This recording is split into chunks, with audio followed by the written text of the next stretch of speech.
Assalamualaikum warahmatullahi wabarakatuh. Welcome back to my channel. Oke Sobat Smart, jadi minggu lalu kita sudah membahas tentang demokrasi liberal. Dan menurut Presiden Soekarno, demokrasi liberal ini tidak cocok nih dengan kepribadian bangsa Indonesia dan ingin menggantinya menjadi demokrasi terpimpin. Jadi kali ini aku mau membahas tentang kehidupan politik bangsa Indonesia pada masa demokrasi terpimpin tahun 1959 sampai dengan 1965. Yuk kita simak bareng-bareng ya. Oke, jadi latar belakang demokrasi terpimpin itu satu. Yang pertama karena adanya ketidakstabilan politik di Indonesia.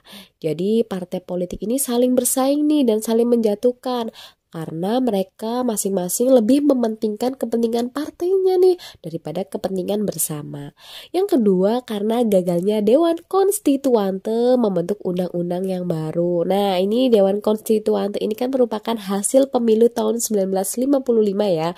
Ternyata mereka tidak berhasil nih menjalankan tugasnya untuk membentuk undang-undang yang baru pengganti UUDS tahun 1950. Dari latar belakang tersebut, Presiden Soekarno berkeinginan nih menyederhanakan partai politik yang menang dalam pemilu tahun 1955 dan mengganti demokrasi liberal menjadi demokrasi terpimpin. Tanggal 21 Februari tahun 1957, di hadapan tokoh politik dan militer, Presiden Soekarno menawarkan konsepsinya nih dengan membentuk kabinet berkaki 4 atau kabinet koalisi yang terdiri dari PNI, Masyumi, NU, dan PKI. Demokrasi terpimpin ini merupakan suatu gagasan pembaharuan kehidupan politik, sosial, dan ekonomi atau yang dikenal dengan konsepsi presiden tahun 1957. Ingat ya, pada masa demokrasi liberal, Indonesia berganti-ganti kabinet dari kabinet Natsir sampai dengan kabinet Juanda. Nah, ini kan merupakan keadaan politik yang tidak stabil ya guys. Makanya presiden menawarkan nih bagaimana kalau demokrasi liberal kita ganti menjadi demokrasi terpimpin. Nah, untuk merealisasikannya menuju demokrasi terpimpin, yang pertama, Soekarno membentuk Dewan Nasional pada tanggal 6 Mei tahun 1957. Melalui panitia perumusan Dewan Nasional, dibahas mengenai usulan kembali ke Undang-Undang Dasar tahun 1945. Hal ini diusulkan oleh Letjen Nasution sebagai KSAD.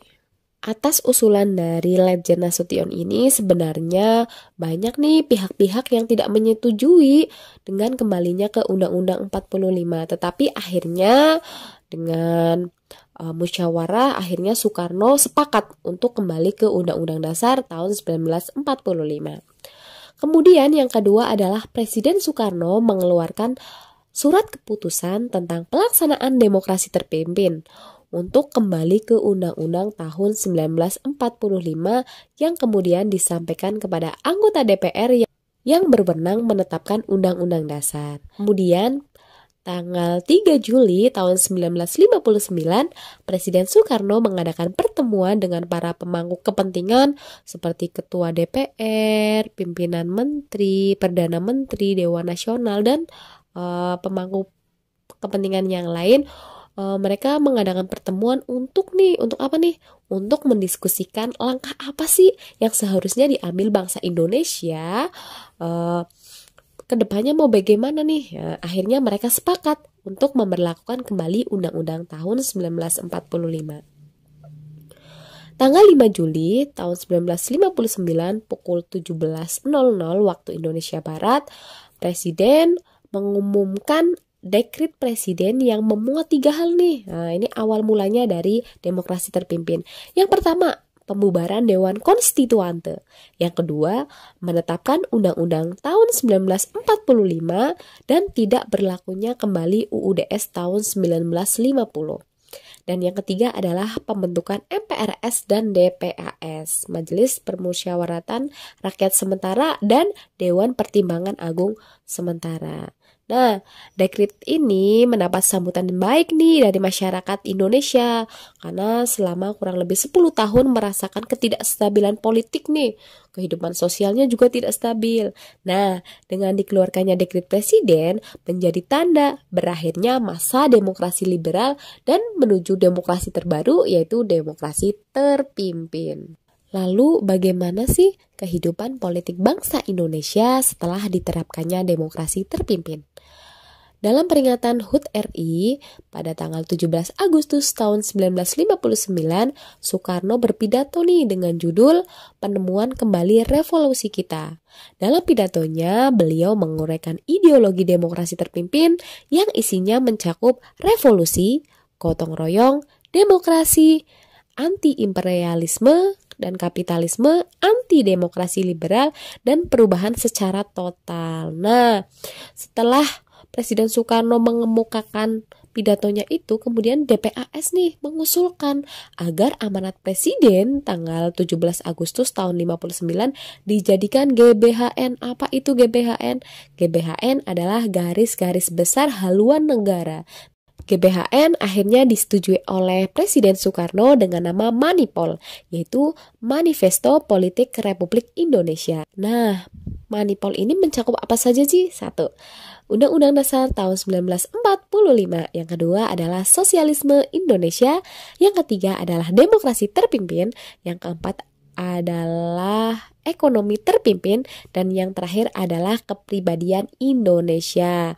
Nah, Manipol ini kan mencakup 5 nih yang kemudian disingkat menjadi USDEK. Nah, makanya GBHN-nya namanya Manipol USDEK. Undang-Undang Sosialisme, Demokrasi, Ekonomi, dan Kepribadian Indonesia.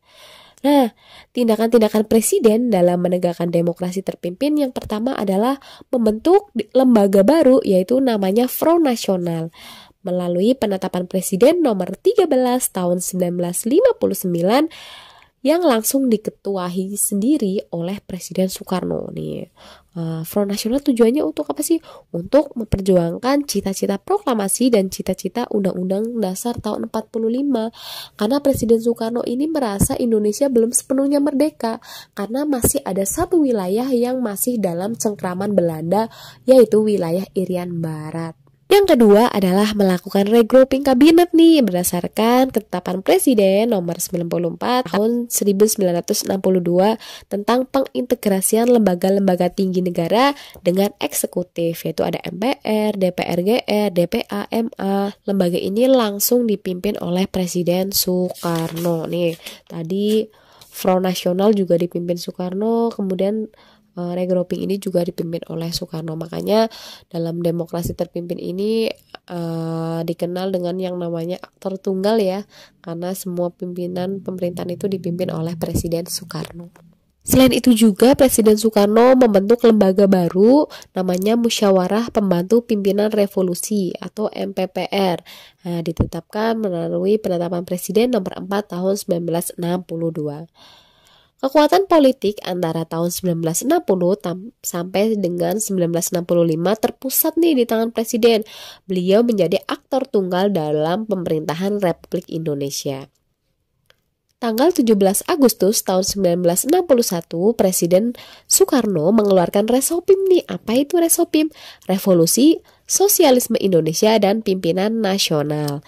Nah, tujuannya apa nih dibentuk Resopim? Tujuannya untuk memperkuat kedudukan Presiden Soekarno. Resopim ini nantinya dipimpin oleh Panglima Besar Revolusi yaitu Soekarno nih. Dipimpin lagi nih sama Soekarno. Selanjutnya Soekarno mengeluarkan gagasan nih namanya Nasakom. Apa itu Nasakom? Nanya nasionalis, hanya agama, dan terakhir komunis.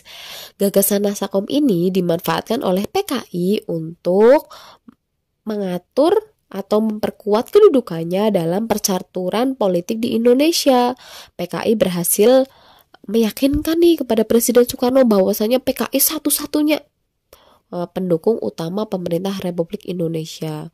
Kemudian TNI Angkatan Darat tidak bisa tinggal diam, menyerukan agar menangkap DNID dan melarang penerbitan Harian Rakyat.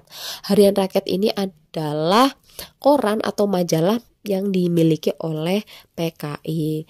Tetapi kemudian Presiden Soekarno membela PKI dengan melarang TNI untuk melakukan tindakan apapun terhadap PKI. Perseteruan antara TNI AD dan PKI ini memuncak pada tahun 1964. PKI disudutkan dengan ditemukannya dokumen rahasia milik PKI tentang resume program kegiatan PKI. Dalam dokumen tersebut, PKI berencana akan melancarkan perebutan kekuasaan, tetapi kemudian DNI menyangkal dan menyebutnya sebagai dokumen palsu. Perseteruan yang terjadi akhirnya dapat diselesaikan oleh Presiden Soekarno karena mereka, para pimpinan negara ini fokus dalam penyelesaian konfrontasi dengan Malaysia. Dari uraian-uraian tadi kita bisa melihat ya bahwasanya dalam pelaksanaan demokrasi terpimpin ini banyak sekali penyimpangannya. Apa saja sih? Yuk simak ya. Yang pertama adalah pengangkatan Soekarno sebagai presiden seumur hidup melalui TAP MPR nomor 3 tahun 1963 nih. Ini tidak sesuai nih. Nah, yang kedua, membentuk MPRS. Soekarno mengangkat MPRS dengan syarat nih harus setuju dengan manipul yang seharusnya dilaksanakan melalui pemilu. Seharusnya MPR ini tidak tunduk nih dengan presiden karena kedudukannya presiden itu menurut Undang-Undang tahun 45 itu di bawah MPR, bukan di atas MPR. Dan yang ketiga adalah membentuk DPAS yang langsung diketuai oleh Presiden Soekarno.